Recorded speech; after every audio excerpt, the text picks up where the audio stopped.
We're making one pan steak with sweet potatoes and scallions. So first we're going to start with the sweet potatoes. We're going to jump start the cooking here. So here I have 1.5 pounds, and I went ahead and washed them ahead of time. And I'm going to cut them into 1-inch wedges. So you just want to run your knife down the half of the sweet potato, and then I'll just cut them into quarters. That's about 1 inch. And sweet potatoes are so good, especially for this recipe, because they get super tender, but as they tenderize, when they get cooked, they really caramelize, and all the sugars caramelize, and they're so, so delicious. Toss the potatoes with a little bit of oil and some salt and some pepper. Naturally, the sweet potatoes are going to take longer to cook than the steaks, so we're going to start cooking those first on this rim baking sheet. Now, let's talk about rim baking sheets. I'm sure we've all seen our flimsy ones. I might have a couple at home. So you want to look for a sheet pan that is sturdy, not one that's going to be flimsy, because those have a tendency to kind of get wonky when they get hot in the oven. And also, this has nice tall sides to it. And another thing, you're going to see that this has a little bit of browning on this sheet pan, and that's a good thing. So if yours is getting a little bit of browning, don't run out and grab a new one. Keep it, because it's going to conduct the heat better, and it's going to promote more browning on your food. So if you notice, I've done my sweet potatoes. I've put them here on the sheet pan, but I've only put them on half of the sheet pan. And that's a little trick I'm going to show you later. So I'm going to put these in an oven, a 450-degree preheated oven with the oven rack set to lower middle position. And I'm going to cook these for about 25 minutes. Now, the sweet potatoes are not going to be fully cooked at that point, because what we're doing is we're jump starting the cooking here so that everything's going to be ready at the same time.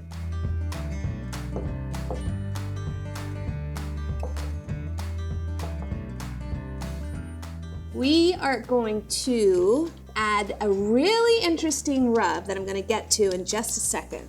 But first, what I want to do is I have a bunch of these scallions, and the scallions are going to roast in with the potatoes and the steaks. And I don't know about you, but when scallions get really nicely roasted and caramelized, they become absolutely delicious. And you get a little bit more greenery in your food, which is always welcome too.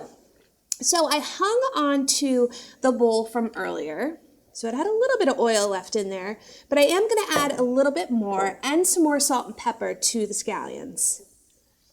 And we're leaving the scallions whole, which is great for easy prep.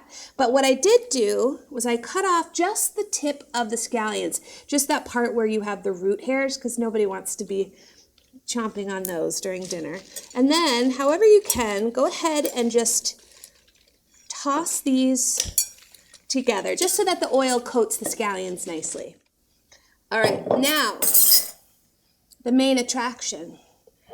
Look at these gorgeous steaks. They are 1 pound each, so they're definitely on the heavier side, and they are 1.5 to 1 3/4 of an inch thick.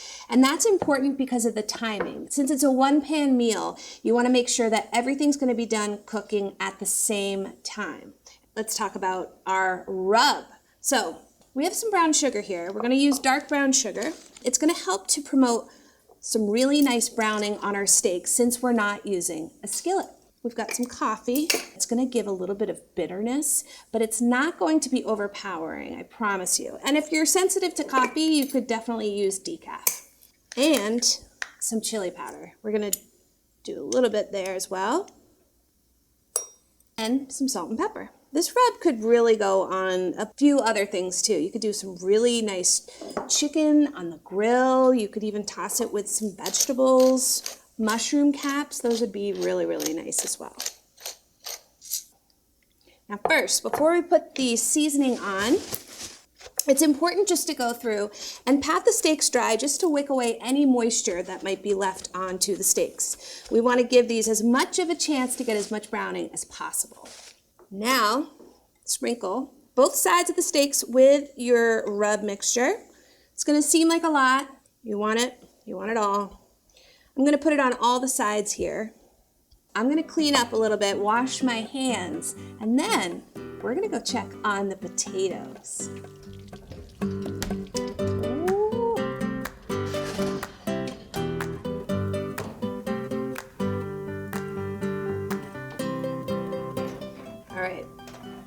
said I had some tricks earlier, the one pan tricks. Well, this is the trick. Like, this is one of the big ones.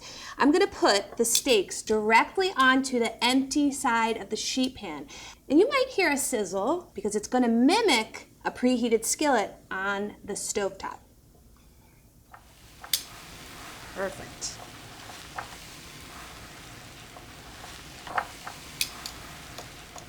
Now, let's add the scallions right on top of the sweet potatoes.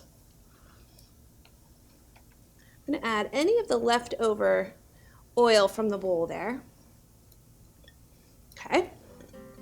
And now I'm going to put the pan back in the oven for about 12 to 15 minutes until the steaks register 125 for medium rare and until the sweet potatoes are tender. So while the steaks are cooking in the oven, I'm going to add one more element to our one pan meal, and that is some sliced radishes. And they have a little bit of a root end and a little bit of the greens from the top. I'm going to take them off. If you have a mandolin too at home, this is a good time to pull it out. But I'm just going to show you how I like to slice the radishes. So yes, they are a little curved, so just be careful. Make your bear claw here. And as slow as you need to go, just run your knife, push forward, and just go as far as you can without feeling like you might be doing something dangerous. And I'll just repeat with the rest of them. So the radishes are going to go perfectly too with the sweet potatoes, and you've got the brown sugar on the steaks and that chili powder. This is definitely a very flavorful dish. You're going to get a really nice peppery bite, and it's going to be pretty crunchy, which is going to be nice with the soft, tender sweet potatoes and our steaks.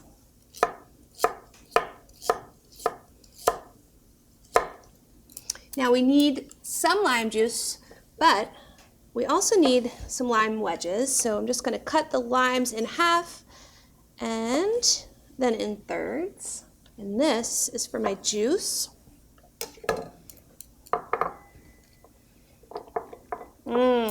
Smells so good.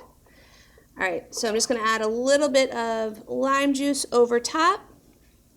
And I'm also going to add a little bit of salt. All right, and then we're going to go check on our steaks.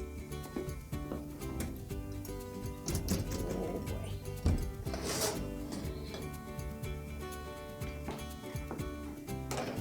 Oh, they smell and look amazing. All right, so the steaks had that time on the sheet pan. Now what I'm going to do is flip them over. So presentation side up is going to be the side that was in contact with the baking sheet. And here is the second steak. I mean, does it get better than that? If it does, I don't want to hear about it. I'm going to let these hang out and rest for 5 minutes, and I am going to tent them with some aluminum foil. And in the meantime, I've got my platter here. I'm going to start arranging the sweet potatoes and the scallions on my platter, and then we'll be ready to slice up the steak. Now just slice the steaks thinly against the grain.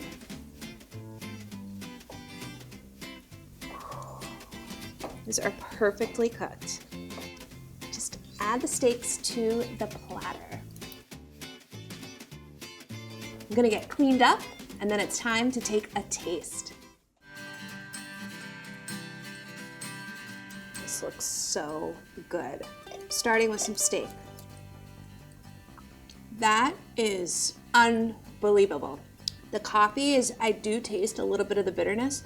And then that chili powder actually adds a little bit of a kick. Sweet potato, completely tender, nice and browned on the bottom. I can't believe this was all cooked together in one pan. Done at the same time. So good. One pan steak with roasted potatoes and scallions. You want to make this.